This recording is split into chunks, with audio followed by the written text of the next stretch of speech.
बेटी को बेटी ही रहने दो। दिल छूने वाली कहानी। प्रिया के बाबा भी कुछ कम नहीं थे। जब प्रिया उन्हें दवाई खाने के लिए देती तो आधी दवाई खाते और आधी छुपा लेते, लेकिन प्रिया की नज़रों से बच नहीं पाते। फिर उनके सामने खड़ी होकर सारी दवाएं उन्हें जबरदस्ती खिलाती। रात को प्रिया के सोने के बाद चुपके से किचन में जाकर फ्रिज से मिठाई चुरा कर खाना। बाबा की ऐसी शरारतें भी प्रिया पकड़ लेती थी। पकड़े जाने पर बाबा पानी पीने का बहाना करते, लेकिन प्रिया उनको समझाती कि मिठाई आपके लिए हानिकारक है। बाबा को याद दिलाती कि पिछली बार उनका शुगर लेवल कितना बढ़ गया था। अपने ही घर में अब मैं मिठाई भी नहीं खा सकता। बड़बड़ाते हुए, नाराज होने की एक्टिंग करते हुए बाबा किचन से चले जाते और फिर प्रिया उन्हें मनाने के लिए एक मिठाई का टुकड़ा पापा के पास ले जाकर जाती और फिर वो दोनों उसे आधा आधा बांट कर खाते। दोनों के चेहरे पर बड़ी स्माइल आ जाती। बस ऐसे ही दोनों की जिंदगी हंसी खुशी कट रही थी। उनका घर बहुत बड़ा था, उसमें कई कमरे थे, इसलिए उन्होंने सोचा कि एक किराएदार रख लिया जाए। पैसों के लिए नहीं, लेकिन प्रिया के ऑफिस जाने के बाद अकेले रह रहे राजेंद्र जी को थोड़ा सा ही सही किसी का साथ मिल जाए। जल्दी ही किराएदार फाइनल हो गया। उनका नाम अमर सिंह था। उम्र उनकी 50-51 की होगी। एग्रीमेंट पेपर बनवाने के दौरान पहली बार वह राजेंद्र जी और प्रिया से मिले। दोनों से उन्हें मिलकर काफ़ी अच्छा लगा और अब अमर सिंह अपनी बीवी के साथ राजेंद्र जी के घर पर किराएदार के तौर पर रहने लगे।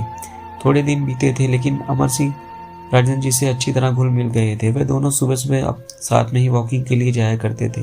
कभी वे अमर सिंह जी के साथ तो कभी अमर सिंह और उनकी बीवी प्रिया और राजेंद्र जी के साथ डिनर किया करते। एक सुबह जॉगिंग के दौरान अमर सिंह ने कहा कि आप और प्रिया अकेले ही रहते हैं, आपको तो काफ़ी कुछ मैनेज करना पड़ता होगा। आप कैसे सब इतने अच्छे से संभाल लेते हैं?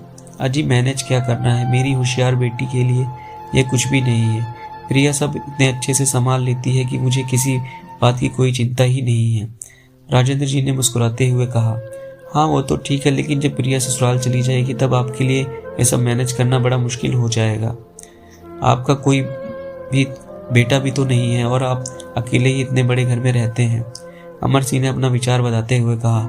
राजेंद्र जी के चेहरे हाव भाव बदल गए। वह अमर सिंह से कुछ कहना चाहते थे, लेकिन नहीं कहा और बात बदलने के लिए उनसे पूछा, खैर वो सब जाने दीजिए, आपके कितने बच्चे हैं? अमर सिंह ने छाती चौड़ी करते हुए कहा, मेरे 2 बच्चे हैं, दोनों ही लड़के हैं और दोनों ही अमेरिका रहते हैं। राजेंद्र जी को जैसे लगा कि अमर सिंह उन्हें ताना मार रहे हैं, और लेकिन फिर भी उन्होंने कुछ नहीं कहा और वो जॉगिंग करके अपने घर लौट आए। कुछ दिन बीते। राजेंद्र जी ने अमर सिंह को अपने साथ खाने के लिए बुलाया, क्योंकि अमर सिंह की पत्नी किसी काम से बाहर गई थी और वह अकेले थे। अमर सिंह, राजेंद्र जी और प्रिया डाइनिंग टेबल पर बैठकर खाना खा रहे थे। पहला निवाला खाते ही अमर सिंह ने खाने की तारीफ करते हुए कहा, प्रिया बेटा तुमने आज खाना बहुत अच्छा बनाया है। राजेंद्र जी ने गर्व महसूस करते हुए कहा, हाँ मेरी बेटी बहुत अच्छा खाना बनाती है। अमर सिंह जी बोल पड़े, ये तो बड़ी अच्छी बात है, उसके ससुराल वाले बड़े खुश रहेंगे। प्रिया उनसे कुछ कहना चाहती थी, लेकिन राजेंद्र जी ने उसे रोक दिया और बात बदलने के लिए प्रिया से पूछा, कारोबार कैसा चल रहा है, कोई दिक्कत तो नहीं हो रही? प्रिया ने कारोबार की सारी जानकारी और स्थिति अपने पापा को बताई, जिसे अमर सिंह भी सुन रहे थे और वह प्रभावित होकर बोले, वाह प्रिया बेटा, मानना पड़ेगा, जिस तरह से तुम सारा कारोबार संभाल रही हो, तुम राजेंद्र जी की बेटी नहीं बेटा हो। अब राजेंद्र जी से ना रहा गया। उन्होंने कहा, पता नहीं क्यों आप सभी लोग बेटी को बेटे के साथ कंपेयर करते हो। ऐसा एक भी काम या एक भी फील्ड बताइए जिसमें बेटियों ने अपना नाम ना बनाया हो। अरे आसमान में प्लेन उड़ाने से लेकर देश के सर्वोच्च पद पर बैठकर देश चलाने तक बेटियों ने हमेशा अपने आप को साबित किया है, लेकिन आप जैसे लोग अभी भी उनकी तुलना बेटों से ही करते होते होंगे। बेटे सबके लिए ज़्यादा इम्पोर्टेंट, मेरे लिए तो मेरी बेटी ही सबसे बढ़कर है, और मैं ये फ़ख्र किससे कह सकता हूँ जो मेरी इस बेटी ने मेरे लिए किया है। जितना प्यार मुझे दिया है उतना दुनिया का कोई भी बेटा नहीं दे सकता। चलिए मैं आपसे ही पूछता हूँ, आपके 2 बेटे हैं ना, बताइए वो साल में आपसे कितनी बार मिलने आते हैं?